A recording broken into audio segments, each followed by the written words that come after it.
Okay, ladies and gentlemen, let's go ahead and get started. So, you are still in the middle of your first deliverable for Project 3. It is due not Monday, but when? Wednesday. Okay, Wednesday. It's kind of a unique time, and the semester, just kind of how it was scheduled, unfortunately, we had to do it that way. But we won't have another Monday deadline. Actually, we don't have a Monday deadline the entire semester.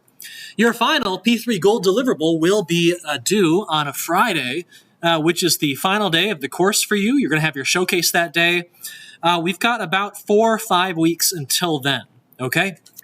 And this is something that we'll talk about a bit today, your first playtest is going to happen on Wednesday, okay? What is a playtest? Well, you're going to get the opportunity, and we're going to allocate you the time to meet with another team, check out their prototype, get their feedback on your prototype, give feedback on theirs, and hopefully that will give you a little bit of data outside your team to know that what you should iterate, what you should change, what you should add from week to week, okay? Now, every Wednesday, you're going to submit a deliverable. You're going to submit a video. We're going to get a look at your website, and you're going to get feedback about a day later from Patrick and I, okay? So you'll get feedback from your peers and from your staff every single week, and that's kind of how you can decide what you want to work on for the following week, okay? How you want to break down and distribute tasks. All right, we also have a couple things you want to keep in mind. Your P3 project management is out. You should be doing that. You should be using Jira to kind of break up and organize your tasks. Hopefully it'll be useful too. Hopefully it'll be a bit more useful than it was on the two-person P1 and P2 assignments. We recently had our Culture 4 film session, but if you haven't seen it, you've still got a while to watch San Junipero yourself. You may need a Netflix subscription to watch it. I think that's one of the easiest ways to watch Black Mirror. And it is kind of a difficult film, okay? It's a difficult film. You might need to look some stuff up afterwards to kind of get a feel for what really happened in the film. And you'll have to write your essay, but it shouldn't take too long, okay? All right. On Wednesday, we're going to release your second milestone, milestone 2. We'll also be releasing P3 research. Not too crazy of an assignment, but you should know you're going to have about 2 weeks to get an interview done with someone outside of this course, okay? Whatever your topic is, whatever kind of social impact you're trying to have, you want to go find someone who can comment on and give you some good direction to help your project, know where to go. Okay, should you zig or should you zag? What should you change? Is this going to work well for your target audience? Who is your target audience? You're going to figure all that out during this P3 research assignment. And now that I'm looking at it, it says you've got 21 days, but that's not quite right. You should really have about 14. Maybe I'll extend that to this Monday. I'm not sure quite yet, but for now, plan on 14 days.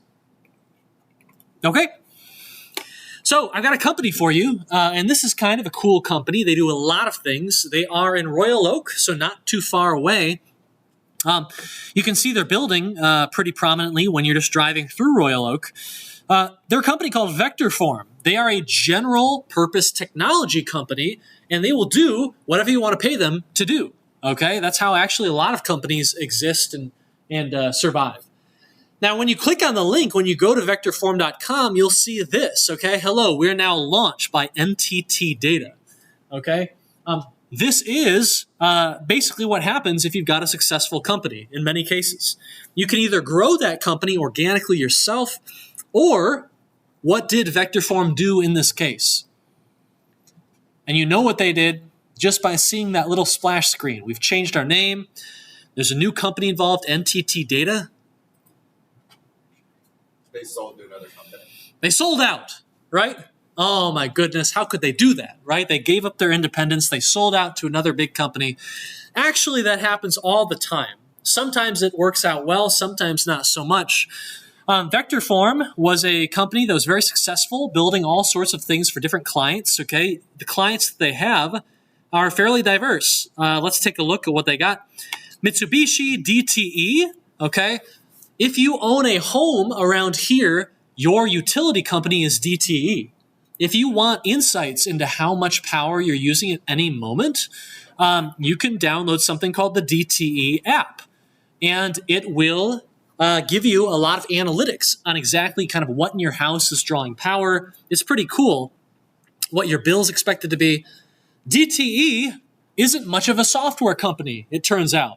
So what did they do? They hired Vectorform, which wasn't very far away, to build the app for them, okay?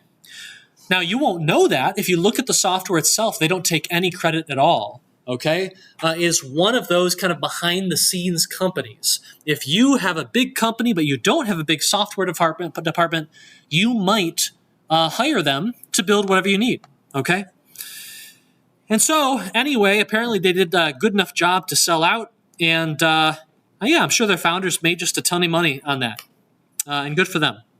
Let's go ahead and take a look. It looks like they've got a video here.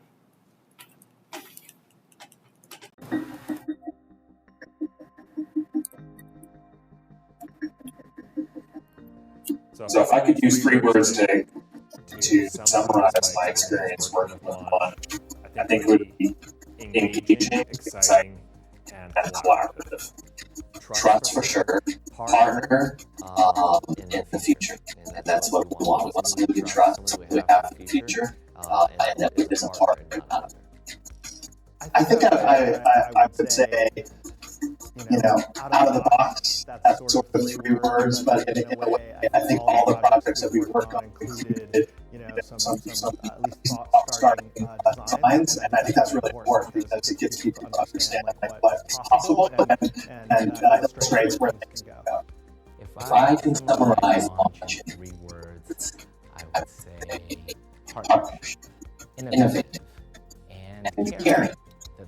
Okay, I'm already getting bored of that video, but what's the purpose of it, right? This is a company that doesn't make one particular product. They partner with others and they make their ideas, okay? And you can see that, right? Most of the startups we've seen here have videos that take us into what cool new innovation or product they've got coming. And this is the exact opposite of that, okay? Now, what kind of work have they done? You can click on this work tab and you can see, right, they've done some kind of interesting stuff. For a company called Axon, they have done some VR stuff. Otherwise, they wouldn't be up here in this lecture. Let's go ahead and take a look at what they made. This is public safety VR training for law enforcement agencies. Let's take a look.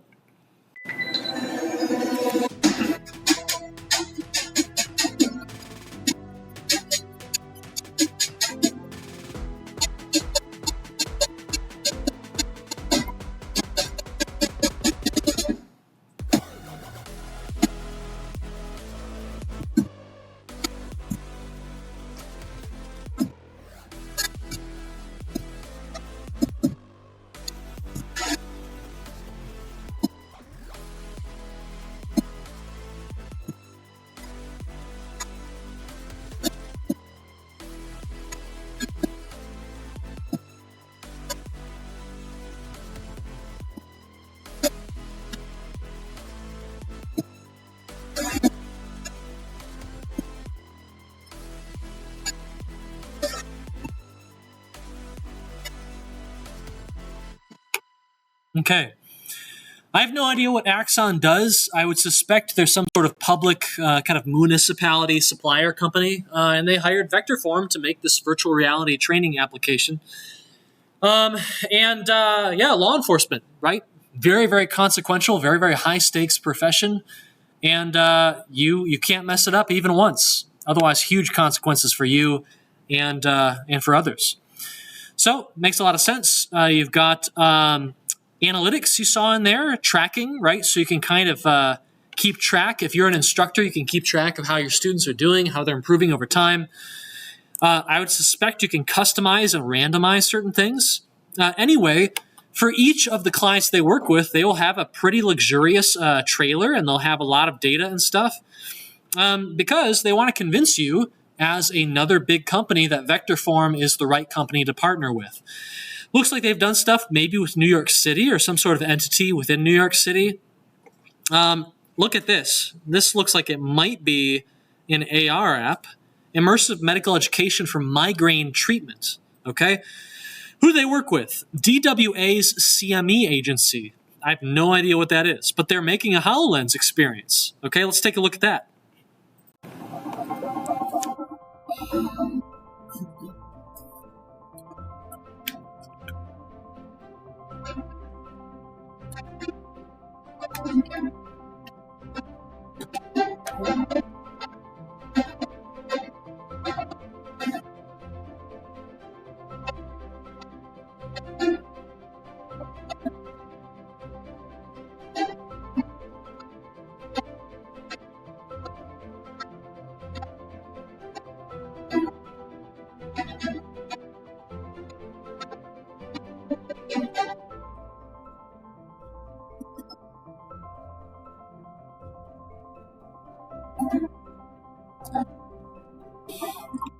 So, I saw this UI right here. Let me see here. You see this UI in the bottom? So, sometimes when you are a company that builds things for other companies, Arbor Interactive was this way in its early going. We made a lot more money during those days, it turns out. But one thing you can sometimes negotiate is your ability to reuse certain parts of the tech you build for one company for another company's product, right? So If you're vector form, right, you're not going to just recreate this and give it to another company, but you might put it in the contract that, hey, the UI technology, that's ours, okay? We're going to use it for other companies, for other client work, and that could, over time, speed you up. If you become, one example, right, Arbor Interactive, let's see here, Bunches of Lunches iOS. Arbor Interactive built this game for several $1,000s for a children's meal prep company, and I talk about this a bit more in 494. But the game is a match 3 game, right? Pretty standard genre. We negotiated that we could keep the technology. So if we wanted to turn around and build another match 3 game for another company, our margins would dramatically improve because we wouldn't have to rebuild all that much. We would mainly reskin it. We would swap out a few game mechanics, and then we would have a pretty half-decent match 3 game suited to another client, okay? So sometimes that kind of thing can really help you. Anyway, this is a company that will do whatever you pay them to do, okay? And one really interesting thing is that if you go work for a company like this, if you are a junior hire, you're looking for a job, you go to Vector Form, you might get a chance to work on VR for 1 quarter, and then the next quarter you're working on an AR app, and the next quarter you're doing some web dev, okay? Maybe some Unreal Engine after that, all right? Maybe some 3D printing stuff after that.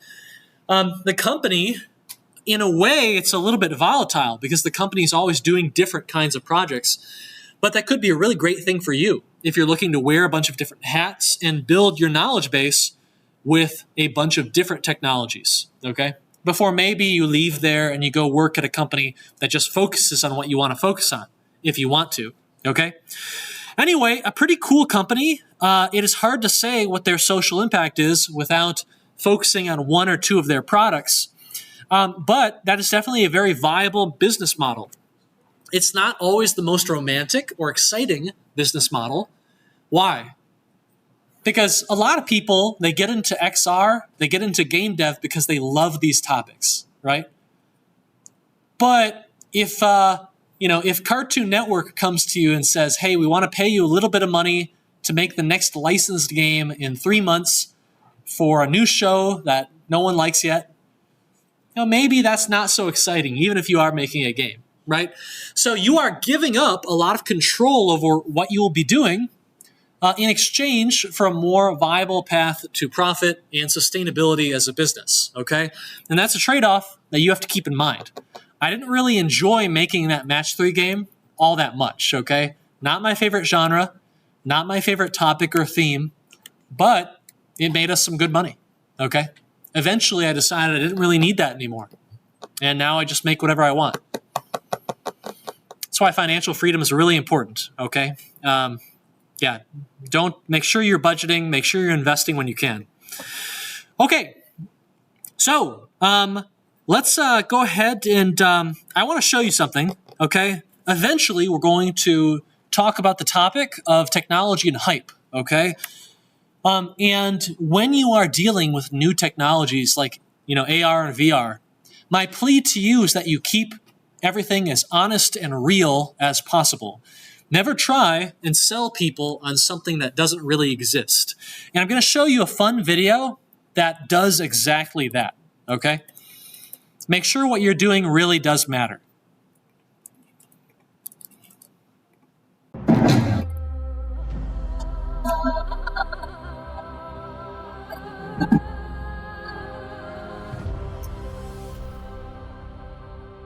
A singular new design, a re-engineered system, and the finest material. This is Belonging to 2.0. The horizontal slats are precisely machined from high-grade mahogany, and the arrow point shape minimizes drag to allow for smoother rotations of the slats.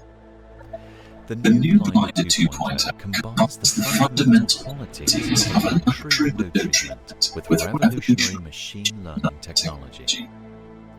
The world's favorite light just got better, as it now comes in 4 finishes: ivory white, eggshell white, nutmeg white, and off-white white. The tilt has also been completely redesigned to accuracy and to allow for a new level of precision. All this and more make the Blinder 2.0 the most premium window blind ever.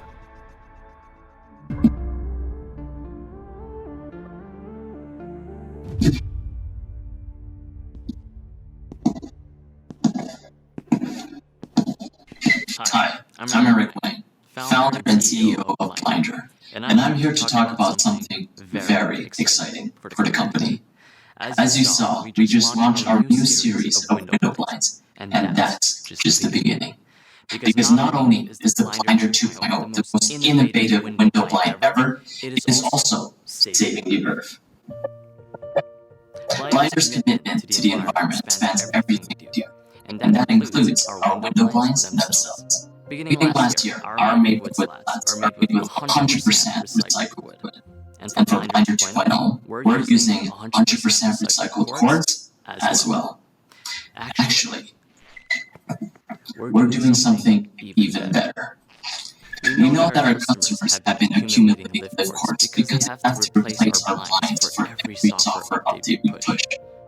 So this year, we are moving the lift cords from our window blinds. We have much to share in the coming years, and I'm proud to announce that by 2030, Blinder will be 100% carbon neutral. Back to me, where I'll be talking about the company's vision. What is Blinder? Excellent question. Blinder isn't just another unicorn startup, though we are valued way beyond $1 billion, making me the youngest entrepreneur on the Forbes 30 Under 30 list. But none of that matters.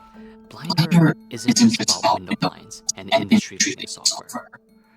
Blinder is about people.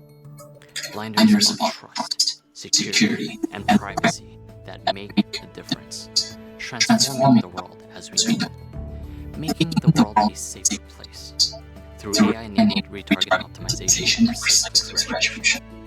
I firmly believe we can only achieve greatness if we first achieve goodness.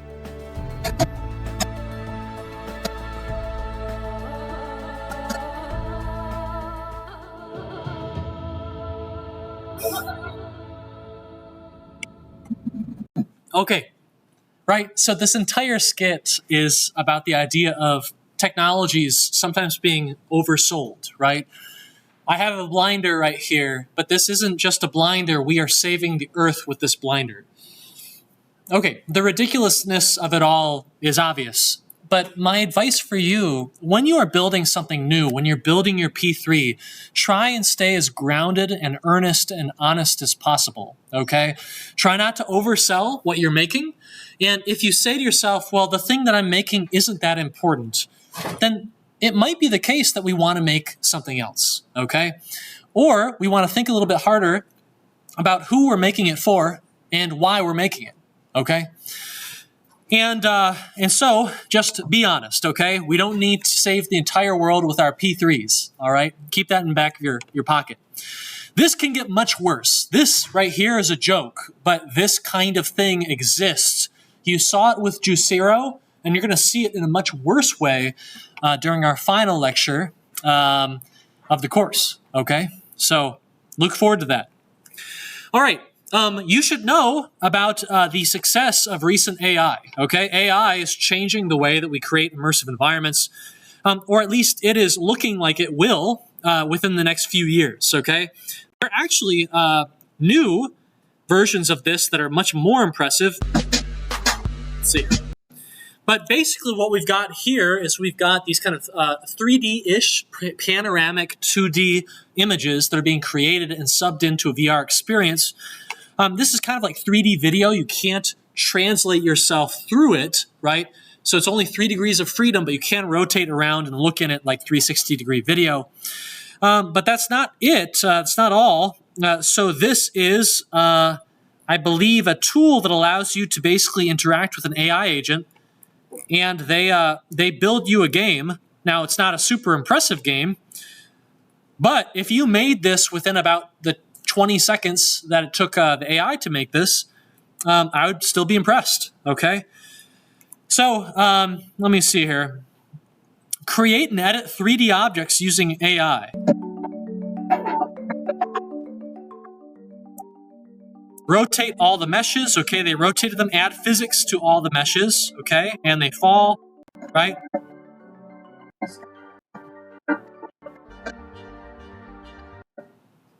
Right. So, pretty cool and a little bit spooky, okay?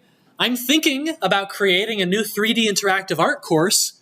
Should I be worried that there won't be a point to it within a couple years? Because, you know, AI will be creating all of our 3D models and all of our characters and all of that.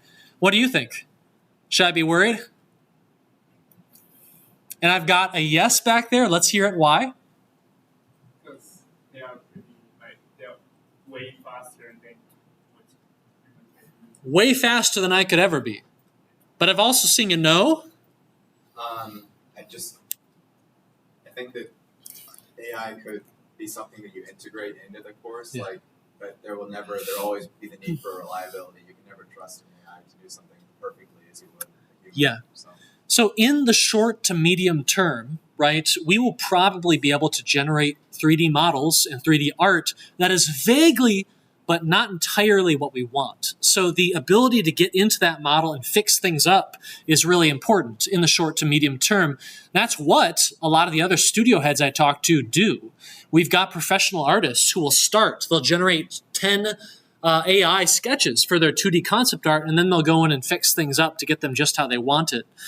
Another thing to keep in mind that helps me sleep at night, you know, when humanity got to the moon, would you believe it? Only a couple months later, NASA was struggling to get attention for their spaceship launches.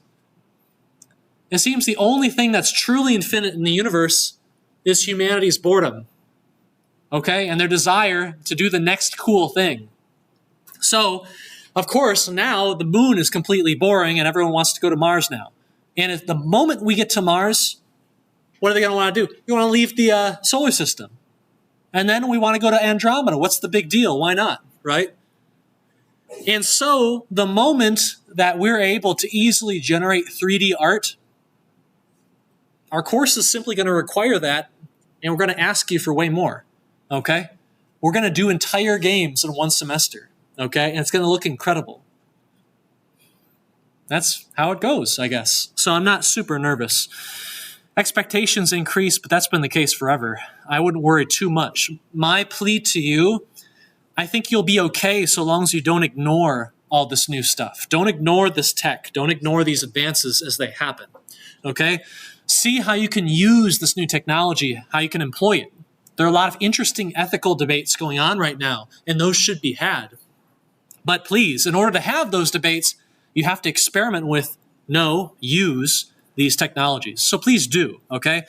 At the very least, get in there, play around with them, and see what they can do. Okay.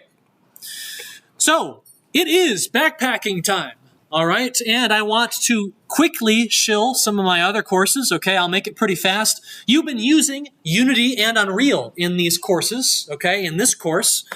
The question, though, is what if Unity suddenly went away tomorrow? What would happen if they started charging, right, out the nose to use Unity? What if Epic Games started getting really unfriendly to small teams, okay? Well, could we make our own game engine from scratch? And that's what EECS 498-007 Game Engine Architecture is. It's an upper-level CS course. It is only offered in the winters. So if it interests you, this is kind of your shot. And it is all about building a miniature game engine, okay? And if that sounds like a tough task, it is, right? Nikki, how'd it go? It was a lot of hard work and a lot of time and very difficult, but it was worth it. Yeah. One thing I noticed is that the students who took game engine architecture, they had a much better time getting interviews and getting gigs, getting internships, getting jobs. We sent a ton of kids to Roblox because, I mean, it's a game engine company and you've made your own game engine. How many other students do you know who have their own game engine, right? Nikki, Ravi, right? Only the most cracked students have their own game engine, and that'll be you if you take the course. Anyway, you will become dramatically better at C++ and about kind of thinking about and dealing with performance. You're going to get much better at debugging. You're going to get very good at integrating third-party C++ libraries. You're going to learn Lua. You will have a program that has 2 languages in it, a fast, efficient C++ core, and then basically kind of a runtime Lua scripting system on top of it. So you'll be able to build whatever kind of 2D games you want. You also learn to integrate. Has anyone played Angry Birds? You integrate the Angry Birds physics engine in the course. And so, yeah, let me know if you have any questions about this. It is a auto-graded course, but you get infinite submissions. So long as you are very disciplined, you probably will not have such a bad time in the course. It does take a lot of time, but the exam is also relatively easy. It's on the easier side. Yeah, you're gonna be very good at C++ by the end of this course, okay? And I think you'll enjoy it. Let me know if you have any questions about a game engine architecture. And yeah, really, really, really good portfolio piece. Like at least 300, 400 commit, 4-month-long C++ project is something a lot of students just don't really have. Anyway, okay, another course, EECS 494, okay, Intro to Game Dev. If you are really into game dev or XR, visualization, simulation, right, getting as much time with these game engines is going to be really valuable to you. Now, you've already taken a capstone course, EECS 440, okay? If you take a second capstone course, that does not turn into an upper-level CS, okay? Everyone thinks it does not, okay?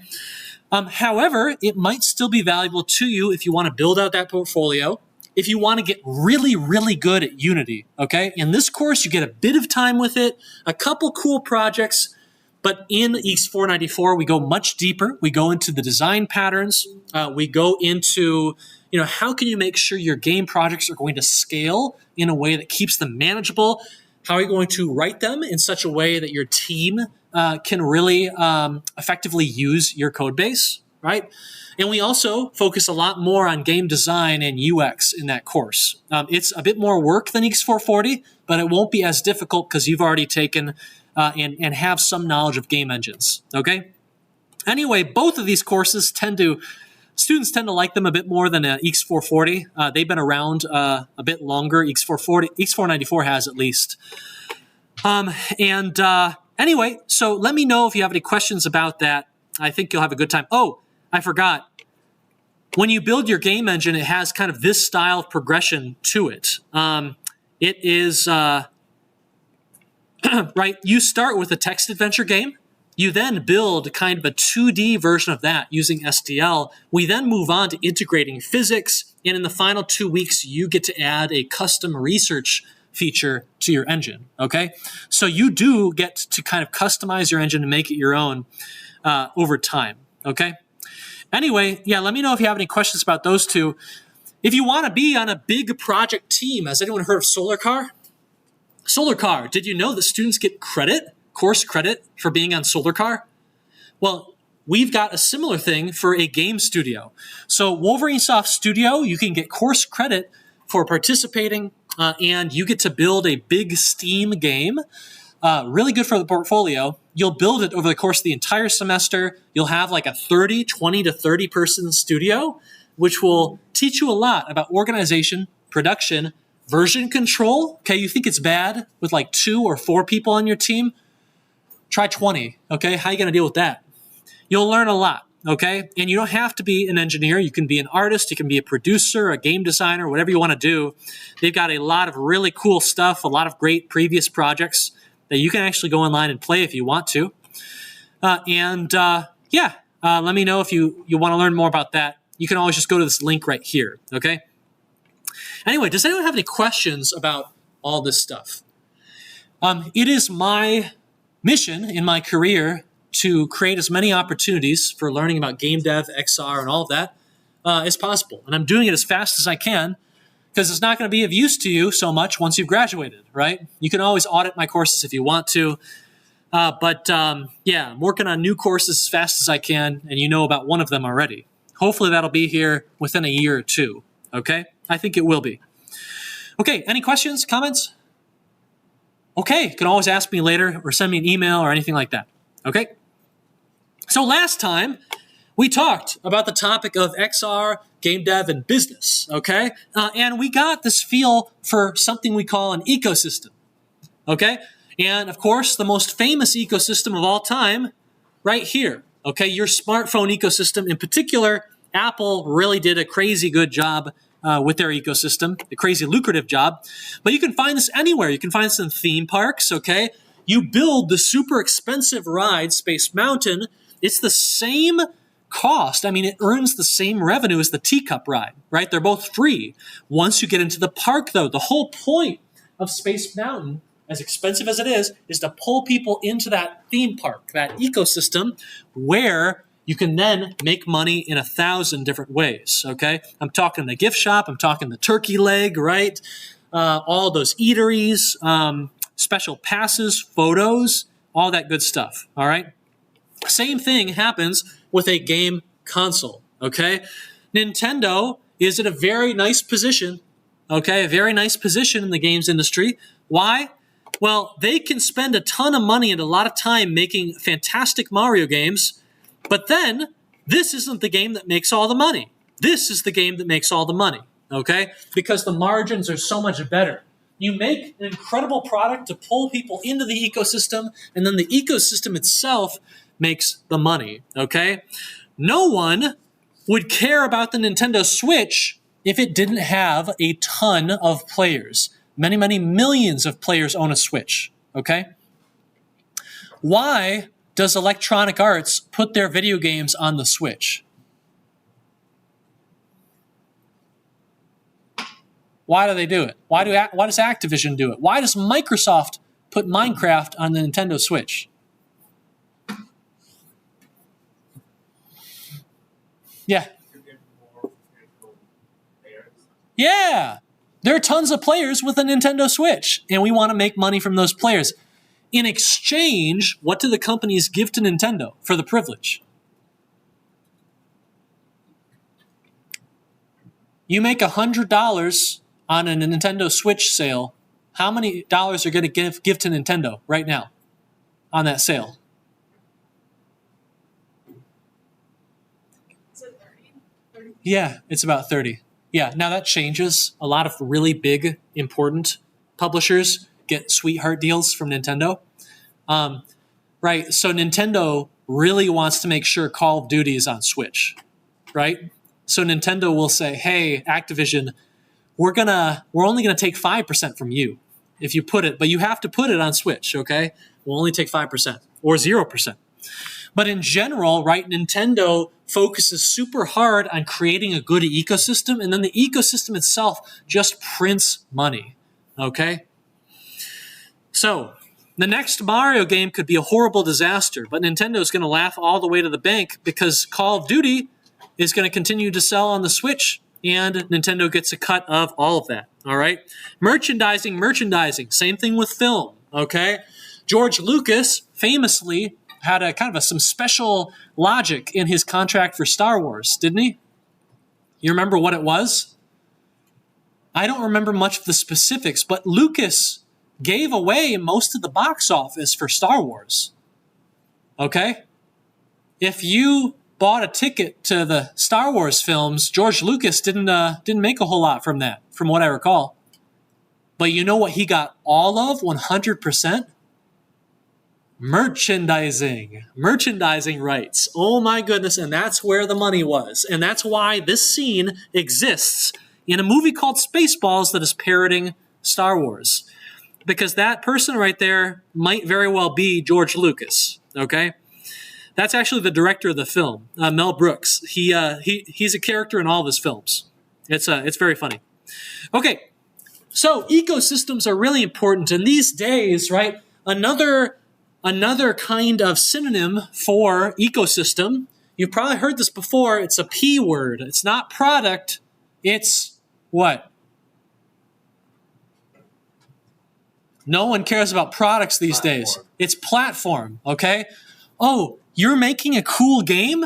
That's great, I don't care though, okay? Because I don't care about your singular product. I want to know how that game is going to become a platform. That's what Fortnite is. Fortnite isn't just a fun game to play with your friends and then go play a different game. It's a platform, okay? When you go watch the latest Avengers film, you are not watching a singular product. You're actually watching a platform. Why? How can a film be a platform?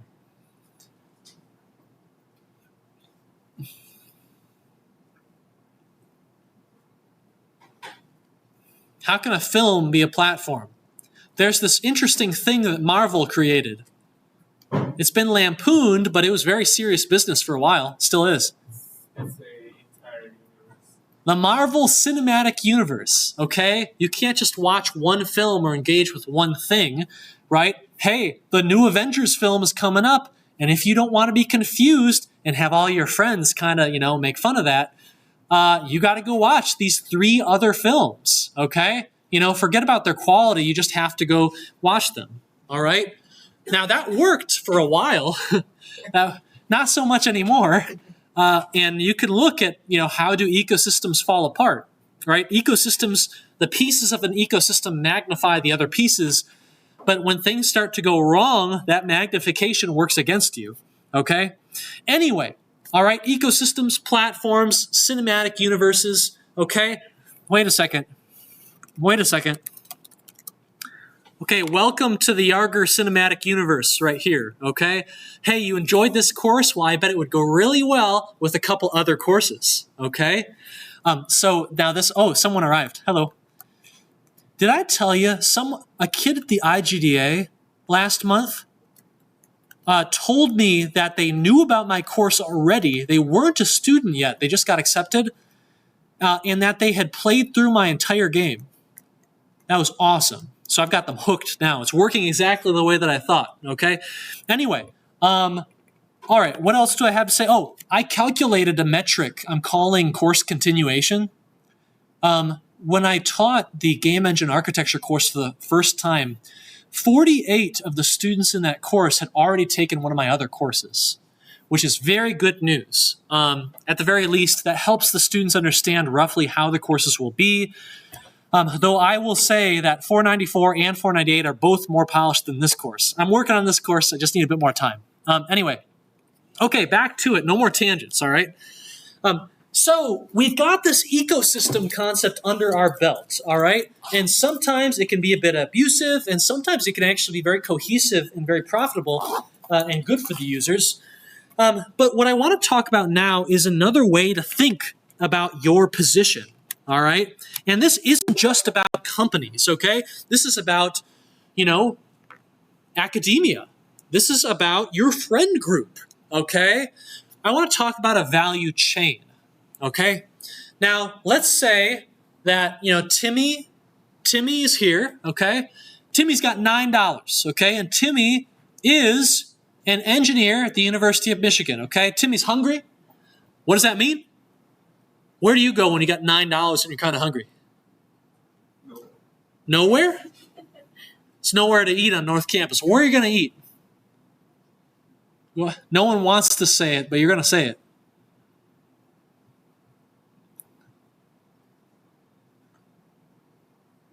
Come on, let's go. Where are you going to eat on North Campus? Panda? Authentic Chinese food, right? You're going to Panda, okay? All right, you're going to Panda Express.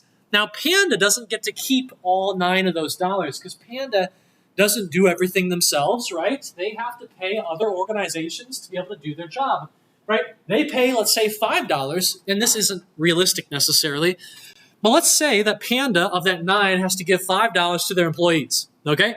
Now, they have to give $2 to some sort of sourcing company that's going to produce and provide the recipes and equipment for that meal that they made, okay?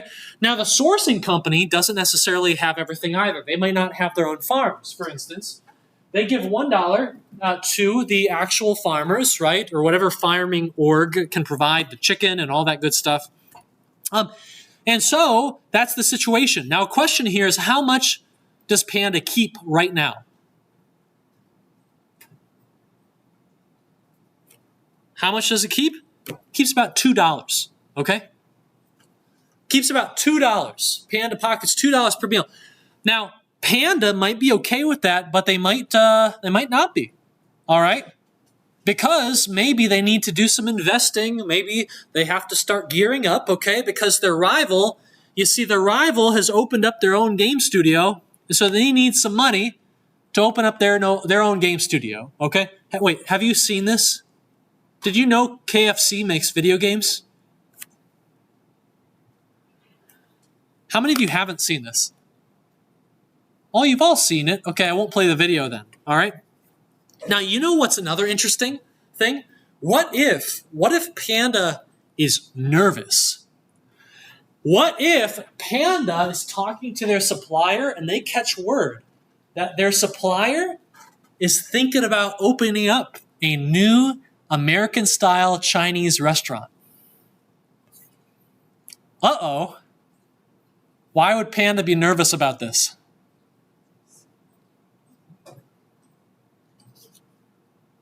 Why might they be nervous? Hey, this company is bringing me all of my ingredients. They do a great job. Everything tastes great. Wait, they're thinking about creating a restaurant, but we're the restaurant. Oh no, right? That could be scary, okay? This could lead to a kind of more busy, more competitive part of the chain. Panda might not like that. They could get cut out of the chain. Okay, their supplier could say, we don't need you anymore, Panda. Get out of here, okay? So what can Panda do? Well, if Panda thinks that they can be more efficient, Panda could do a buyout, okay? Panda could say, you know what? We want to vertically integrate, and we want to own more of the chain, okay? And we can then keep that $2 that we send down that part of the chain, okay? Now 0 goes down it, and we keep not $2, but we keep 5. Okay? Now, realistically, that's not the case because Panda now has to spend some of that to re-implement what the supplier was doing. Maybe they can do it, maybe they can't. Okay? But anyway, Panda, let's say, is now pocketing $4 per meal. They have managed their location in the value chain. All right? So, let's say that you made a great game or a fantastic app. Okay? You've got your P3 XR product. Okay? People love it. People want to buy it. All right? Make some money. So Timmy is back. Timmy's got $60 now, not 9. And Timmy would like to buy your software. Okay? Now, how are they going to do that? And let's say that this isn't the era of Steam, okay, or digital downloads. Let's say that it's like mid-2000s. And Timmy wants to buy your software. How are they going to do it? Are they going to hand the money to you? Are they going to walk to Ann Arbor or drive to Ann Arbor and hand you $60 and you'll hand them a package that you manufactured in your garage? So that actually happened at a Youmacon convention. So you can find people who will manufacture their own discs. They'll buy like jewel cases. They'll even burn their software onto a disc if you want it. And then you could wrap it up. You can get machines, not too expensive, that can laminate, right, and put the game in plastic, and then you can hand it to them, and it feels like they went to GameStop. Super cool. I'm glad I did it. You can charge a premium for that experience, too. Anyway, that's not how it usually goes anymore, okay? But Timmy, if this is the mid-2000s, can't just find you and hand you or send you money, okay? What Timmy's going to do is Timmy's going to hand it to who? GameStop. Oh, no. Okay, wait a second. That money, that's our money. That is our money, and they're handing it to the wrong person. Okay, GameStop has got their greedy little mitts on our cash. Okay, and unfortunately, we are way over here in the corner. Okay, can you believe it? Bummer. Okay, this is gonna get ugly. So that $60 is going to go to GameStop. Now, GameStop has a job to do. They have a brand. They bring people into their physical shops. They got to pay their rent. They got to do all that stuff. And they got to manage the inventory, okay? They also might have a hand in sourcing the discs and getting the manufacturing done. But they're going to take, let's say, about a quarter of that money. Just like that. It's gone, okay? Now, GameStop has to send a bunch of those resources to someone else, okay? Because they probably don't manufacture the discs themselves, all right? So they're sending that money along to the suppliers of the discs. Now, in order to get those discs and burn the things on them, they have to license it from what? Sony, because this is a PlayStation 4 game, I think, right? Wasn't it PlayStation 4? Hold on. Yeah, PS4. Okay, so now it's down to $30. Sony's going to take their cut, and oh my gosh, you get $15. Okay? You made something that was worth $60, and yet you are only receiving the value of 1/4, okay, of that product. Anyone happy about this? This is brutal. Okay? Absolutely brutal. Okay? All of these middlemen, and yes, they do some things that might be considered valuable, but what if there was a way to send games to people without involving any of those middlemen? Okay? Wouldn't that be nice? As a game developer, do you like GameStop? No, you wish they would disappear, right? You might not even like Sony. You might want them to go away as well, okay? So what are we going to do? Because now it's the mid-2010s, and there's this weird new program on the market. People are calling it Steam. What could you do if you wanted to get a little bit more of the value of the thing that you made? What can you do? Put it on Steam. Yeah, let's put it on Steam. Okay? Hey, Steam is another route through the value chain, and it's looking pretty good. Okay? So Timmy is going to take that $60, and instead of passing it to 3 different parties before it gets to you, they're just sending it to one middleman. 1 is way better than 3 most of the time, okay? And so you end up with what? About 3 times the amount of money as you were previously getting. Oh, and by the way, when your company earns $15 or $45, there is one more entity that you have to remember to pay. Actually, if you're in the state of Michigan, there's 2 more. Okay? What are they? Don't forget about them, or you very well may end up in jail. Yes, so the state government and the federal government. If you live in a city that has taxes like San Francisco, you very well might be paying San Francisco, the city, as well, okay? So anyway, right, you now have a better route through the value chain, right, through Steam. But maybe that's not good enough, okay? Because maybe, right, you want the ability to get all 60 of those dollars. Now, for a moment, just be serious. This isn't necessarily being greedy.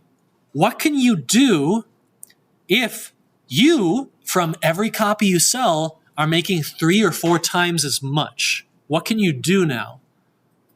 Do you need to sell to everyone if suddenly copies are way more lucrative? So one way to think about this is that the more money you make from each sale, the more risks you can take, because you don't need to sell to as wide an audience anymore, right? You can go more niche, and you can have some more artistic freedom if you do that, okay? Anyway, so keep that in mind. This isn't just about getting new yachts, okay? Not all the time anyway. What if you are Electronic Arts, okay? You are a very powerful entity. You've got lots of resources at your disposal, and you really want to get that $60, okay? You want all of it. What can you do? What could you do? Steam is great, but it's not good enough. What was that? Make your own. I want to have my own Steam. Okay, and here we are. We've got Origin. Remember that from last time? So Origin is the Steam rival that EA created what feels like about a decade ago. Okay, now it didn't end up making it. It's gone today. All right, EA is back on Steam.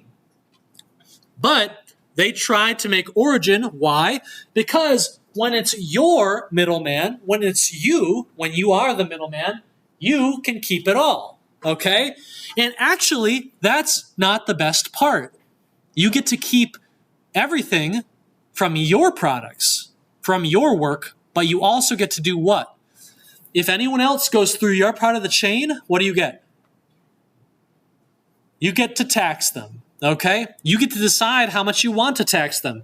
And if you are like Epic Games, because right now it isn't Origin that's trying to beat Steam, it's the Epic Game Store, okay? How much does Epic take? How much do they tax on each sale? Valve does about 30%. I think Epic's tax is something like 10%. So if you can make it, happen, you like going as a developer. You like going through the Epic Game Store. The big problem with the Epic Game Store, it doesn't have nearly the number of players that Steam gives you. People still go through Steam because it's still worth it, but they better be careful. Okay, they better be careful, and you know that Valve's grip is slipping when you hear those headlines that go, Steam reduces their rate to 20, then reduces their rate to 10 to match Epic. That's when you know they're nervous, okay? All right, sometimes you are so desperate, right? Did you know that, so Epic Games has this free game of the month, I think? Maybe it's free game of the week, right? Right? Epic will pay money. In fact, if you're a developer, they'll pay you to release your game on the Epic Game Store, okay? Because they are so desperate to get people using the store. If they can displace Steam, then they will have just the ability to print money. But until that happens, they need to cough up their own cash, okay? So here's a really fun kind of, well, it's not that fun, it's kind of sad.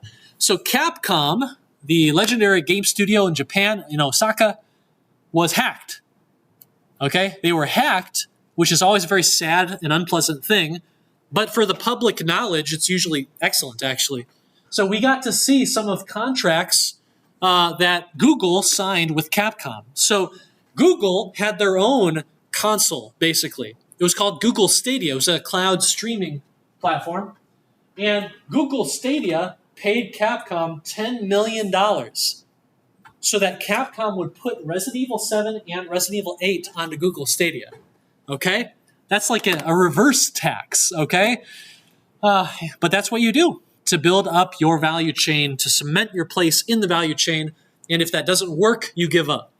And Google does that a lot. So anyway, interesting stuff. So my question, after I've told all this to you, is what happened to GameStop?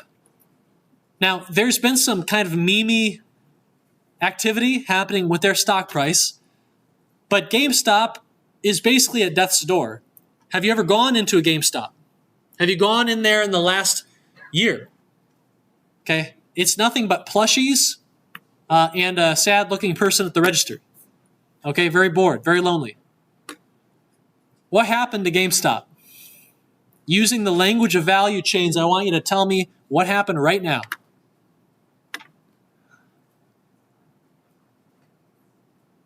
Yes, in the back. It's being replaced. It's being replaced. That's right. They are in a very old and very crusty part of the value chain. Developers don't like that part of the value chain. More and more users, customers don't like that route in the value chain. Okay? They don't like driving to GameStop. Why would I do that? I can just download everything from Steam or the Nintendo eShop or whatever. Okay? And so, did you know that GameStop, had their own version of Steam? Right? I think it was about a decade ago.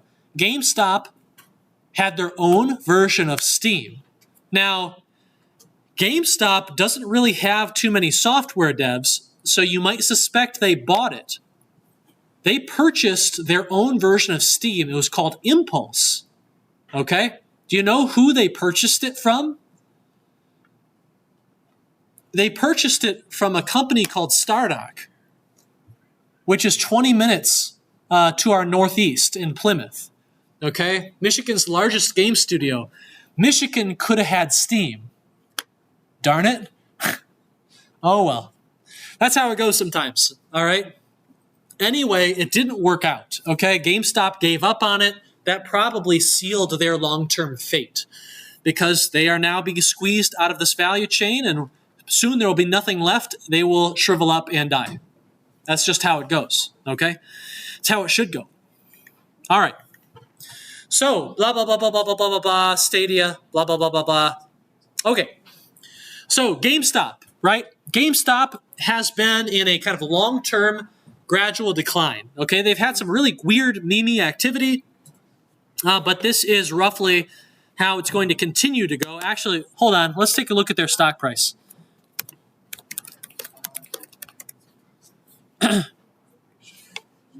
Oh, that actually looks a little bit more positive than it had.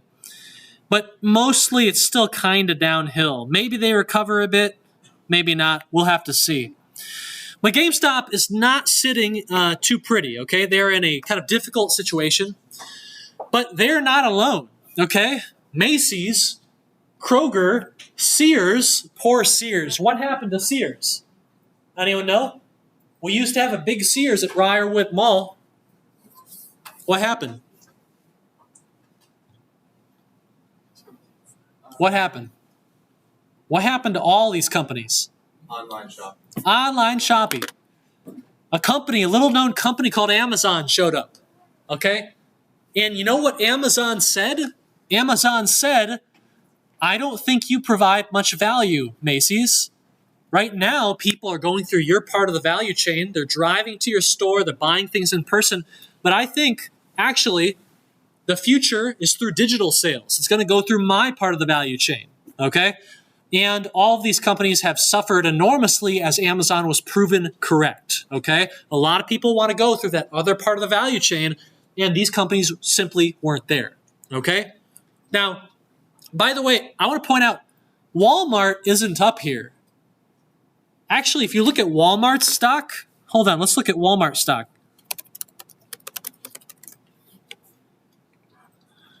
Oh, all right. That's what I'm talking about. Look at that. Okay? Macy's, Sears, Kroger, Walmart. Oh my goodness. So Walmart is actually a really interesting case. They are one of the very few retailers that reacted aggressively and quickly to Amazon. In fact, if I recall, the Walmart CEO said something to the effect of, we're going to become Amazon before Amazon becomes Walmart. So what did Walmart do? They very quickly bought a company called Jet.com. I think it was called Jet, which was kind of Amazon's rival. And Walmart launched their own version of Amazon Prime. They started using their Walmart stores as partial warehouses. And they're doing extremely well, right? They basically became Amazon as Amazon was becoming them. And as a result of their quick decisions and movement, they're in both parts of the value chain. Sometimes if you're getting cut out of a part of the value chain, one of the best moves you can make is to hop to another one. You can do that by building a team from the ground up, or you can do that by making a purchase. But you can't just make the purchase like GameStop did. You really have to focus on that purchase. You have to integrate it well, and you have to get it going, okay? You have to take care of it. This is a company that pretty soon none of you will recognize, okay? You know, I used to show this slide, and all my students would just start laughing. Now I'm lucky if a few smiles are in the middle of the crowd. Okay, how many of you haven't really heard about Blockbuster? Okay, yeah. So Blockbuster is a famous company. They are one of the biggest failures in all of business. They were a rental company, a media rental company. If you wanted to purchase a film, right, because remember, these were the days of physical films, okay? If you wanted to watch a film, you had to go buy a disc, take it home, and you'd put it in a disc drive. Blockbuster, instead of paying $50 for a new movie or a new game, Blockbuster would let you rent the movie or the game for 3 or 4 days. And they would charge you 1/5 the price. Nice. right? You'd pay $10. You'd pay $12, and you get to go watch the movie or play the game. You'd enjoy it, and then you're done. You give it back. You just saved, what, 80%. Amazing. Well, you know who really likes this? Customers really like this, right? You save a ton of money. But you know who really, really hates this? With a burning passion. Passion of 1,000 suns. What's that? The game devs, right? The XR developers, the actual people who made the software hate this with all of their heart. Why? Because the developers, you get one sale. You sell one copy to Blockbuster. Blockbuster then rents that one copy to 1,000 people. Blockbuster gets 99% of the cash, and you get 1%. Oh, we got to do something about that, okay? Now, a bit of trivia. In the early days of video games, many video games were extremely difficult, right? And that was intentional. Some of that was game design and simply taste, right? Taste for difficult gameplay. But a lot of that was driven by business needs. You know how you defeat a rental scheme? You make the game so long and so difficult that you can't just rent the game a few times and beat it. No, you have to play it for months to be able to beat it and see the ending, okay? And if you're gonna play it for months, it makes no sense to rent it, does it? You'll buy it. And if you're buying it from the developers, okay? In Japan, actually, during the early era, many games were easier than the American version of the games. Why? Because Blockbuster was banned in Japan. That business model was illegal. In America, that business model was legal. So the studios had to deal with that. Anyway, what happened to Blockbuster? Because right here, what you're looking at here isn't just any Blockbuster. It's the last Blockbuster. And it has its own social media account, actually.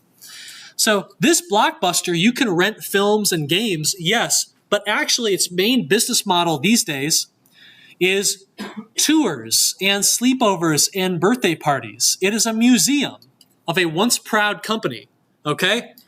In 1985, this was founded, and Blockbuster got as big as 85,000 people. That's a big company, okay? But you have to ask yourself, where were they in the value chain? They were in a terrible, terrible place. They didn't make the amazing games and movies, okay? Right? They just kind of were a middleman, okay? Thus, pretty much everyone hated them. What value did they provide? Not much, okay? Not a ton. What happened? Does anyone remember what happened? Another company showed up. In the same way that Amazon showed up and shattered retail, another company showed up and shattered media and the distribution of media. A company called Netflix showed up. Now, Blockbuster had the opportunity to purchase Netflix. But you know why they didn't? They said, you know what? We're going to build our own Netflix, okay? We're going to build our own. Now, Blockbuster is a retail company. They're not a software company. So they can't actually build their own Netflix. They're going to pay someone else. Maybe they pay Vectorform to make their version of Netflix. Why not? That would have been a much better decision, okay? Because who did they pay to build their version of Netflix? Anyone know? Tell me if this name rings a bell. It was a small little company called Enron. Anyone know? Enron is one of the most famous scam companies in history. You just need to Google them, right? Enron scandal, smartest guys in the room, big documentary. Enron scandal, what was Enron, okay? Scandal and accounting fraud, what happened? Enron was a fraudulent company. They did some things that weren't fraudulent, but they were found out to be a huge scam company. So that obviously didn't work out, okay? Enron folded, and so too did Blockbuster's dreams of creating a real competitor to Netflix. And what did they do after that? Nothing. They didn't do much, okay? In the end, the Blockbuster, right, the Blockbuster company didn't provide much value. They had found a middleman place in the value chain, but they were just very lethargic, okay? They didn't realize they were getting cut out of the chain. And if you think about it, studios can't get cut out of the chain. They're the only reason the chain exists in the first place. So the studios are fine. If you are a middleman in a supply chain, in a value chain, you'd better watch your back, you'd better be careful, and you'd better be sure you're doing a great job, okay? All they really did was provide a distribution. And as technology advanced, as the internet and bandwidth improved, as it reached more people, suddenly they didn't provide any value anymore, okay?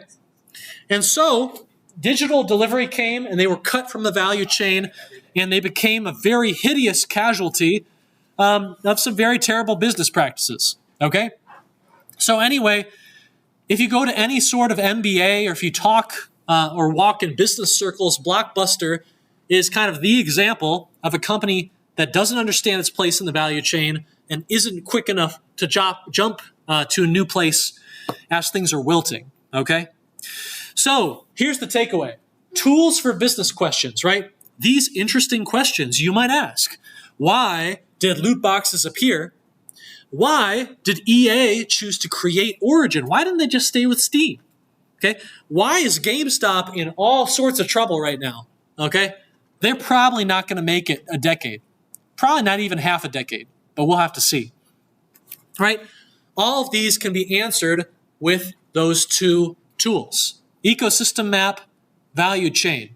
They're not complicated, but they are fun, interesting ways of thinking about the situation a business or even a customer finds themselves in. Okay? So think about that with your Project 3, okay? You will need on your website to have some way of making money. How are you going to do it? Are you just going to go the traditional route, have a one-time sale, or do you have another way to monetize in-game advertising, right? Are you just going to go get a grant? You want to think about those things, okay? Anyway, if this kind of stuff is of interest to you, there's actually a number of really good channels on this. One of them is called, I think one of the older ones is called Company Man. And they do deep dives and kind of historical documentaries, short ones, on various businesses so you can kind of figure out what happened, where did they go wrong, what really good decisions did they make. So Chuck E. Cheese, ESPN, right? They got a lot of them. All right, anyone have any questions on this topic, XR and business? All right. Well, I hope when you look at the things that Mr. Zuckerberg is doing, right? When you look at the things that Apple is trying to do, Apple is trying to incentivize course creation right now centered around the Apple Vision Pro. Why would they try and do this? You could probably think of a reason, can't you? Think about the ecosystem Apple wishes it had with the Vision Pro. You want to have an ecosystem, you have to have great apps. You want to have great apps, you have to have students like yourselves building the next wave of killer apps. They're not going to do that if they don't have access to a Vision Pro, if it's too expensive, if they're focused on the Quest, if they're focused on something else, not going to happen. So the way that big companies work, and in fact, this is a big deal in academia as well, okay? If you are working in an area of academia that doesn't have a whole lot of interest or energy, right? Not a whole lot of papers coming out, not a lot of big, exciting innovations, it might be tricky to get your PhD in that field, right? Not going to find any advisors. You're not going to get, entered into any journals. If you go and work at Amazon, let's say you all graduate, congratulations, and you get a job, your first job at Amazon, okay? Not a bad gig, I've heard. Depends on the team. Let's say that you jump on to the Amazon Alexa team, Okay? Now that's kind of the home personal voice assistant product. Now, let's say that you jump onto that team and you are looking at the financials of the team. You say, we don't bring in any money. In fact, we are like really negative. Now, Jeff Bezos loves us, but Jeff Bezos just retired. And actually, wait a second, Amazon is starting up a new LLM-based AI chat assistant. They're calling it like Amazy. How good are you feeling about your place in the value chain right now? How high is the axe in the air right now? Okay? How high is it? I would say with all of those situations happening, the axe is probably midway down on its way right over you. Okay? And it would be a good idea to think about doing what? Switching over to the new one. Yeah. See if you can hop onto another team. See if there are any openings, internal transfer if you can. And if you can't, get that resume ready, right? Not a bad idea, okay? So this is to say that no matter who you are, where you are, when it is, you need to be thinking about the ecosystem that you are a part of. You need to be thinking about your place in the value chain, okay? And if necessary, if you see things turning kind of difficult, you need to hop, okay? You need to be ready to do that. You do that early, you're not the one getting cut, okay? All right. So kind of interesting to think about. We're about halfway through, okay? We're actually over halfway through. What I want to do is I want to take 5 minutes, throw some music on, use the restroom. We're going to come back and talk about the topic of playtesting because beginning on Wednesday, you will be doing playtests, okay? You will be playtesting with other projects in this class. You'll be giving feedback, and we want to do a good job, okay? This is not a competitive class, okay? There is no zero-sum game here. I will give out as many A's and A pluses as I need to for whoever's earned it. So please help your teammates. We're going to do that. We're going to give really good feedback on the Wednesdays from here on out. We're going to talk about how to do that when we get back in 5 minutes. See you then.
Are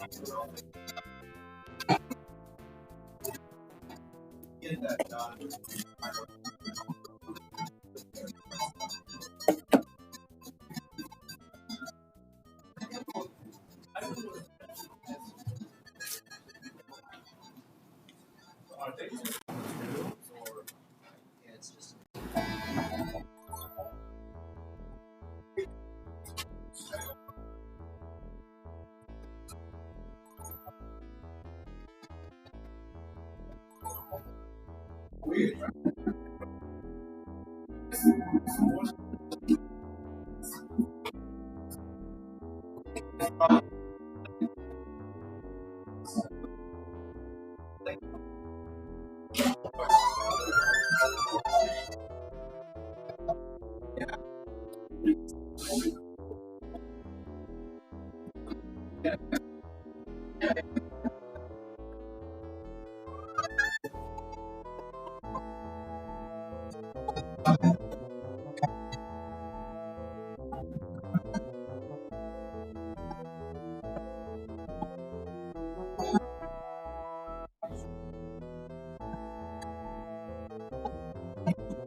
POC. Yeah, exactly. We can do so many variables, but then you're like indicating other emergency.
Like a probably.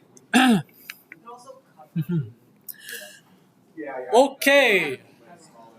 All right. Ladies and gentlemen, let's get back to it. Okay.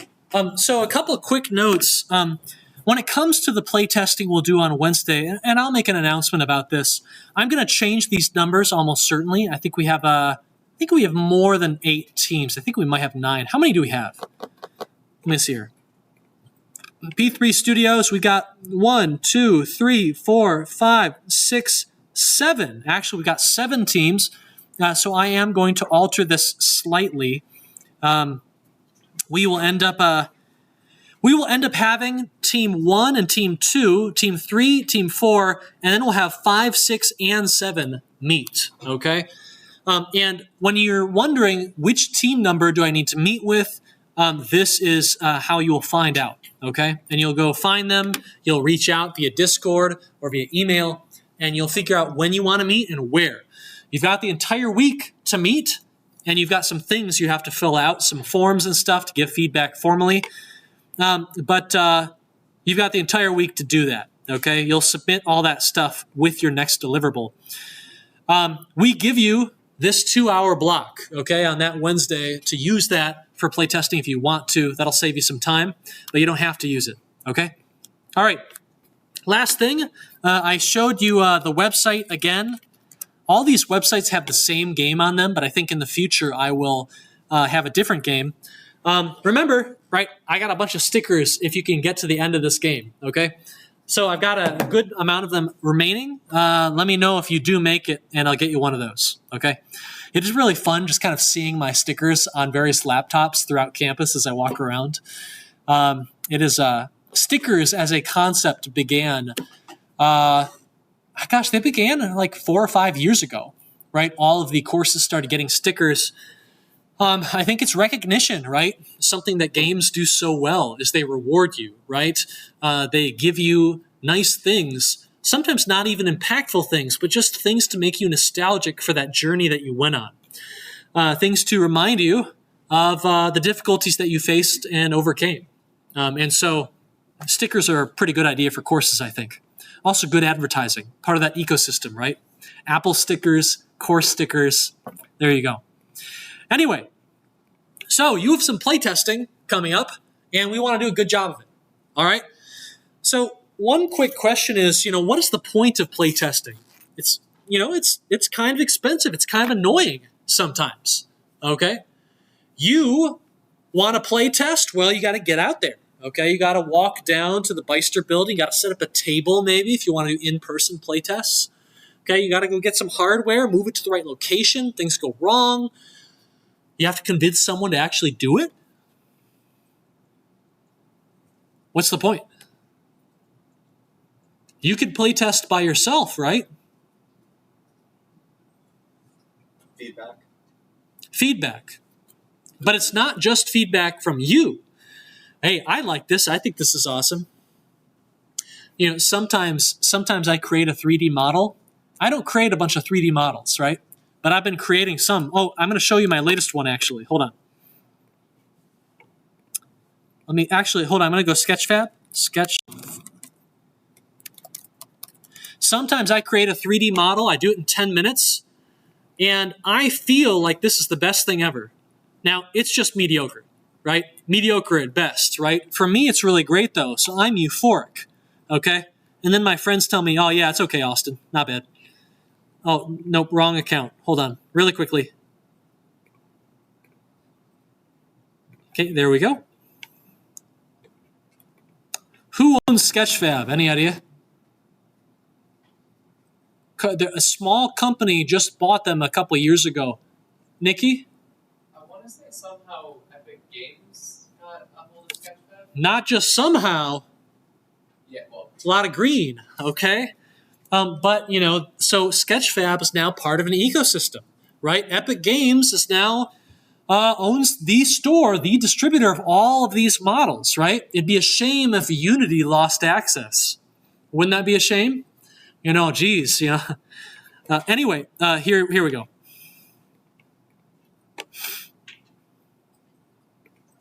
You're all going to be disappointed after all this time. Yeah, I just made a book. I made a book in like 10 minutes. Hey, I thought it was cool. Even got my little name and date on the back. Okay, got a little bookmark. Okay, 10 minutes. There you go. You can see the wireframe. Here we go. Let me see here. All right. So, right, I think this is amazing. I finished it last night. I'm very proud of it. Okay. Now, I might make the mistake of thinking that this is an impressive model. Okay? And I might put it out there, or I might put it into a game when we really shouldn't be doing that. Okay? Why? because I have gotten feedback, but only from myself, okay? And at that moment, I'm a very, very biased person, okay? So you get feedback, right, to try and make your processes, make your product better. It's to try and figure out where you stand. In a world that is inherently creative, where the answers are not obvious, where they are usually ambiguous, where they are up to trends and personal tastes, how do you even know if you're making something good? It's hard to know, right? If you are taking EECS 281, you can tell me right away how you're doing on the latest project, can't you? You just show me your autograder page. You just show me the score you're getting, okay? It's done. It's all good. If you're in EECS 494, it doesn't take 20 seconds for the autograder to tell you what your grade is. It takes a team of instructors about 20 to 30 minutes of playing through the game. And even then, it's impossible to be completely consistent, okay? So you are in a creative industry, a creative space. XR is that way. You're creating experiences. And so companies in this space that have a lot of resources will pour tremendous amounts of resources into building out laboratories to try and make their playtesting, okay, their playtesting processes, to try and make their feedback as high quality as possible. They want to know what they've got. They want to know before they put it out there, all right? So you know what this is right here? This is a blast from the past. I feel nostalgic whenever I see it. This is my EECS 494 project from 2014. Nikki's looking at this like, what the heck? Haven't you seen this before? You took oh, you're in 494. Yeah, you've seen this. Yeah. You're still confused. Yeah, me too. I'm not sure why I thought this would work. So this is a game called Hell's Spells. Now, actually, my teammates, and I'll never forgive them for it, they renamed the game the day before launch to Defend Thy Castle. And I'll never forgive them. I thought Hell's Spells was way cooler. But this is a online, networked, multiplayer, cooperative wizard and witch game. You spawn in as a wizard or a witch, and you get to select some spells, okay? And then you run out of this room into this area, and the game would spawn in skeletons. They would spawn in enemies. You would run around with your teammates, kind of supporting them and fighting the enemies. But, you know, realistically, what you did is you ran outside and then you ran in a circle, okay? Now, this was actually an automated analytics system that I built, okay? And this actually shows you the path of any player as they run through the game. Now, what does this show you right here? Let me tell you the scenario. We were at a playtest, and we were watching people play the game, and they were just kind of like,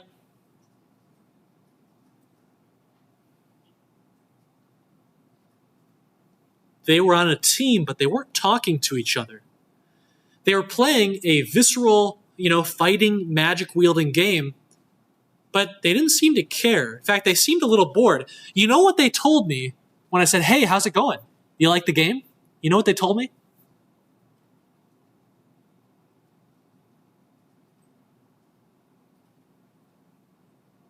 What did they tell me? They said no. Actually, the opposite. They said, oh yeah, Austin, it's great. I like it. Yeah, this game's so cool. And then they just walked away. They didn't want to upset me. They were my peers, right? They knew me. So they gave me better news than was true, okay?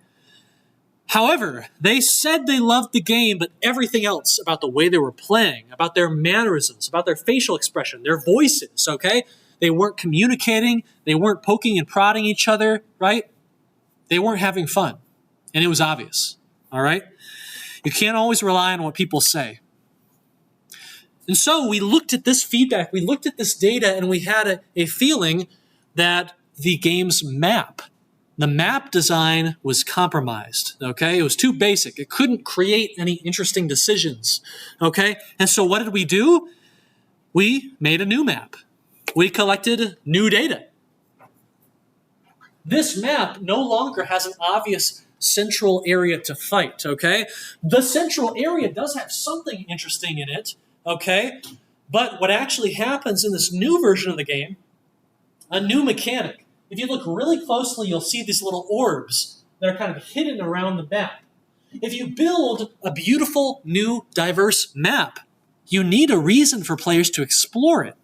So in this new version of the game, you and your teammates need to find all 5 orbs that have been hidden randomly around the map.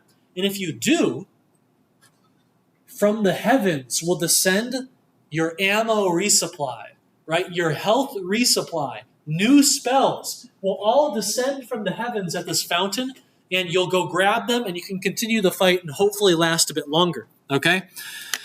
That created a really nice ebb and flow where the team would want to talk and strategize. This is a 4-player game. Hey, okay, you two go cover the northern half of the map. We're going to go cover the south half of the map. We're going to split up, get the collectibles faster, reconverge at the center, okay? And so the teams would have interesting strategies like that all of a sudden. And when we came back to the center, we could spawn in a ton of enemies, big enemies, for a gigantic kind of Infinity War style showdown right at the center. Glorious. Super cool. And then things would quiet back down and everyone would run out and go into exploring mode. Okay?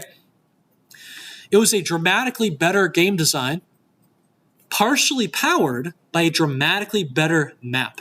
Okay?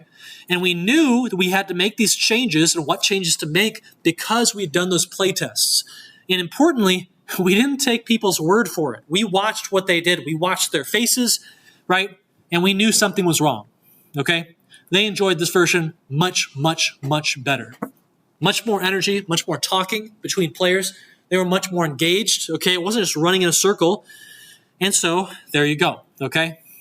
A concrete example of what we call the iterative design process, all right? How do you get from there to there? Well, you iterate. In a creative field, it's hard to know which way to go, and it's hard to do better every single week. However, if you go through this iterative process, you will eventually get to something great, okay? You analyze where you are. You look at all the data you got, okay? You then design, you try and come up with some changes that you hope will have the outcome, the impact that you want. You implement those changes. This is kind of expensive. You got to code things up, okay? Then you test, you play test, you put it in front of other people. You take your P3 XR application and you show it to another team. Guess what? The data says they got super confused, okay? It's better than last week, but they're still confused. So we analyze, why are they getting confused? What can we change? Can we change the controls? Can we change the aesthetics? Add some tutorial stuff? Okay, design a change. Implement that change. Test again. Did it get better? Did it get worse? In any case, you now have a good idea of what to do. You keep going around the circle again and again and again. You iterate just like you're iterating down that for loop, and you will eventually end up with a much better product, okay? That's how it goes. When it comes to playtesting, you're really dealing with these two kind of chunks, this half of the iterative design process. By the way, if you take 494, you're going to get a lot more experience and much more in depth with this, okay?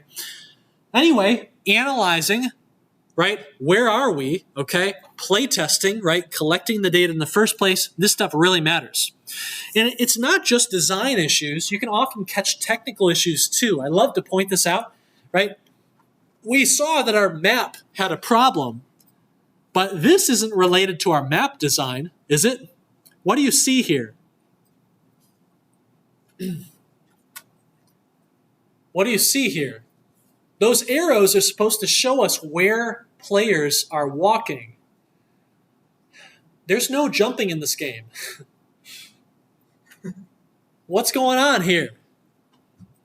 What do you see? Bug. A bug. Or what kind of bug? We got players that are falling through the floor. Okay? And actually, as it turns out, everyone spawns up here, which is why you can see the little tutorial text on the second floor. But on this floor, there is no exit door. There's no exit or entrance door to this floor of the building. if the player gets down here, they're trapped. Okay? They're not going anywhere. They're soft locked. Okay? So that's not good. It turns out we had like one spawn point, right? That was actually, it was in the second floor, but it was slightly buried into the floor, okay, of the second floor. And so usually Unity's physics system would spawn in that character. They would be halfway stuck in the floor, and the physics system would kind of push them up and out, okay? And that would be just fine, okay? It works, it looks fine, right? The player doesn't really notice. But sometimes the physics system, I guess maybe it wasn't deterministic, would push the player through the floor instead and put them into this inescapable room, okay? So taking the spawn point and moving it a little bit upward solved the problem. Okay, so why bother with this, all right? Why bother? Okay, well, let's say, and this is actually something we ran into. I remember these conversations like they were yesterday. The Sims 4, okay? All right, you've got a bug in The Sims 4. Bad news, all right? Now, do you see it? Look closely, okay? Ouch. On rare occasion, when a Sim goes to eat, they will jam the fork through their hand, okay? Now, this is mainly just an aesthetic bug. It's just a visual bug. It looks a little bit weird. It's not super noticeable, right? Not breaking the game at all. Who cares? Okay? Who cares? Well, you still want to find and fix this stuff if you can, okay? You want to be able to replicate this so you can easily identify the problem and resolve it, okay? Because I got some good news, okay? The chances of the bug, very, very slim, okay? Just a fraction of a % of it happening. Even better news for you, Sims 4 team. The game has sold about 4 million copies in its first week. Nice. Okay, in fact, how many copies has The Sims 4 sold? You know, I feel I get the tinglies whenever I see it in the top 100 on Twitch. That game just won't die. It's now sold 30 million copies. Okay? Not too bad. Not too bad.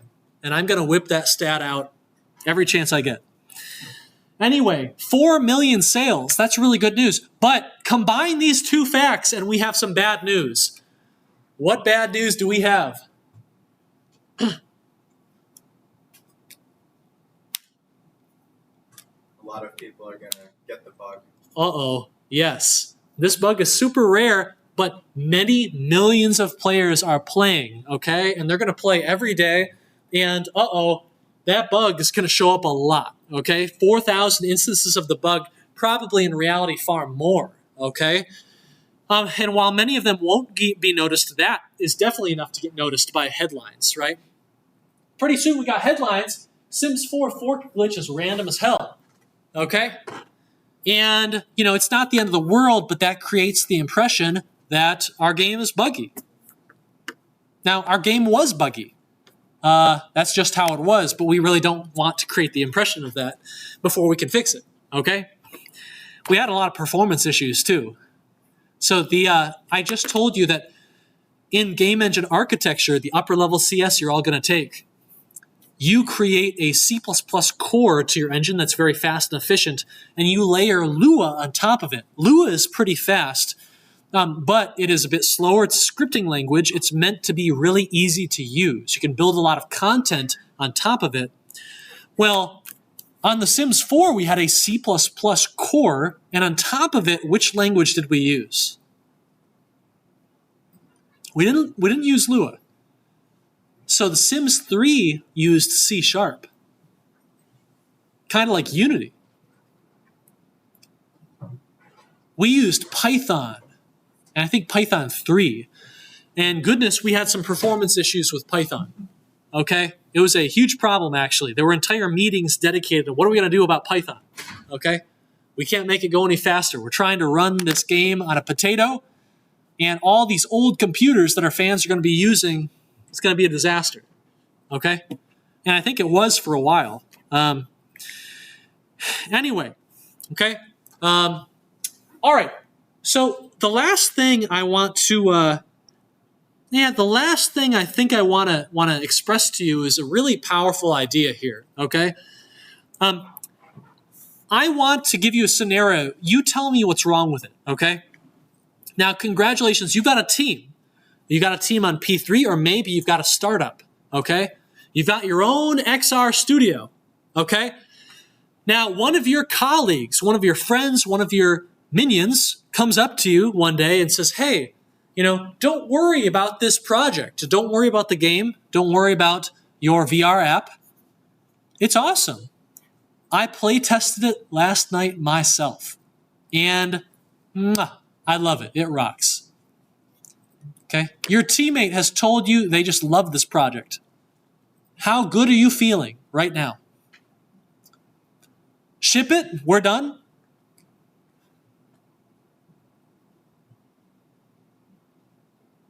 Why not? What's the problem here?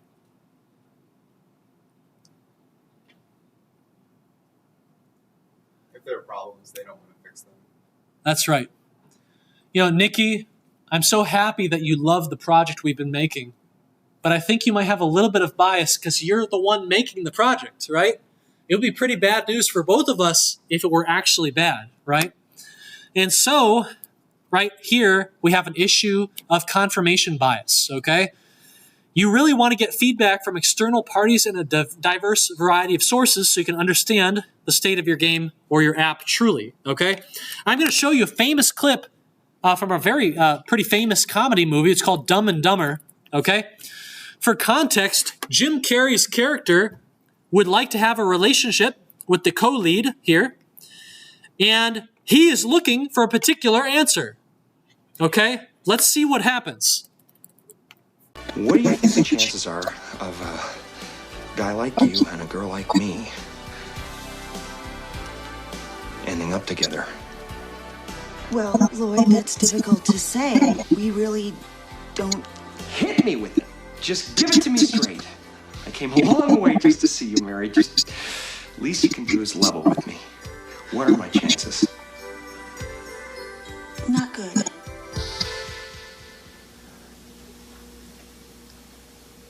You mean not good like 1 out of 100?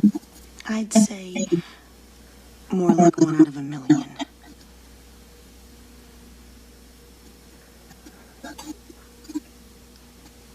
So you're telling me there's a chance? Yeah! Okay, a famous clip, okay? Personally, I think that good comedy comes from really interesting ideas, first and foremost. And what you have here is a very, very important psychological topic called confirmation bias. Jim Carrey's character really has a certain outcome that he is looking for, okay? He would like a relationship with the co-star here, okay? And he is going to see any piece of data that reaffirms that, even in a tiny way, as being a ironclad guarantee of victory, okay? Now, what makes this comedy and this joke really work is that it seems like Jim Carrey's character isn't going to be vulnerable to that. Jim Carrey says, hey, I drove a long way just to see you and talk about this, okay? Give it to me straight. I'm not going to be biased here. What are my chances? And so when our heroine, when she says, hey, the chances are not good, it's 1 out of 1,000,000. That's basically 0. Hey, dude, go away, right? That's what any neutral observer would see. Jim Carrey sees the opposite. He says, 1 out of 1,000,000, you're telling me that's a chance. That's not 0. Let's go in the bag, right? And that's where the humor comes from. This is a fantastic example of teaching through comedy, okay? And thus, confirmation bias is something we will have to avoid, okay? We will have to avoid it in our playtests, okay? When things are going wrong, we need to make sure we see that, but we also need to pay attention when things are going right, okay? We'll talk about techniques next time that can help you be a little bit less biased or protect yourself from the risk of bias when you're doing your playtesting. Okay? It's a very fascinating topic. Entire careers and entire fields have been made, industries have been made out of Q&A testing, high quality testing that helps you understand exactly what your problems are with the least risk to being biased, okay? The least risk to being inaccurate, okay? So, everyone, that's what I've got today. I hope that you'll have a great playtesting session on Wednesday. Remember, you haven't had a whole lot of time. We know that, okay? But please do your best to get a meaningful prototype ready by Wednesday. The more you get done, the more information you're going to get about whether this is the right direction for you or whether you should pivot a bit, okay? So on Wednesday, you'll be playtesting. You can also do it after Wednesday if you want. I recommend Wednesday. And on Thursday at midnight or so, or maybe Friday, you're going to get a video feedback clip from Patrick and I. Probably about 10 to 15 minutes long. We're going to talk about your project. We'll try and give you ideas and our thoughts. You'll get a score, okay? Yeah, do the best you can, all right? Have fun with it, okay? This is your chance to truly design the entire project. Okay, we'll see you next time. I'll be around for 1 hour and help you get started if you want to. Okay. All right, everyone online, we will see you later. Take care, all. Bye-bye.